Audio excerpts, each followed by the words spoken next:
তেজস্বিনী নারী।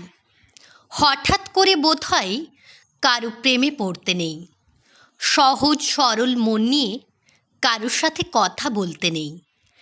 তোমার এই সরলতাই একদিন হবে দুঃখের কারণ। মানুষ নিজের সময় কাটাতে ব্যবহার করবে তোমাকে, ঠিক সময়ে ছেড়ে যাবে নিজের প্রয়োজন মিটে গেলে। ছুঁড়ে ফেলে দেবে রাস্তায় এক নিমেষে, এক পলকের জন্য ফিরে তাকাবে না তোমার দিকে।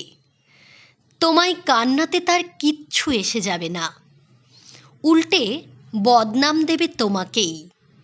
মেয়ে মানুষকে বদনাম করা খুব সহজ। টাকার ধান্দায় প্রেমে পড়েছিল, কিংবা বলে দেবে খারাপ চরিত্রের মেয়ে। ব্যাস, নিজেকে পুরুষ এভাবেই বাঁচিয়ে চলেছে এতকাল।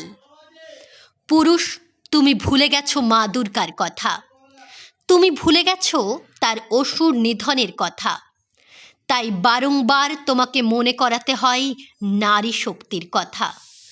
যে নারীকে তুমি অবহেলা করো, সেই এক নারীর গর্ভেই তোমার জন্ম। যে নারীকে তুমি অবলা বলে সমাজে নিজের পদদলিত করতে চাও, সেই নারীর স্তন পান করেই আজ তুমি বলিষ্ঠ। নারী ভিন্ন কোনো উপায়ে আজ তুমি এ পৃথিবীর আলো দেখতে পারতে না। নারীর সহ্যের পরীক্ষা তুমি অনেক নিয়েছ, এবার তোমার পালা।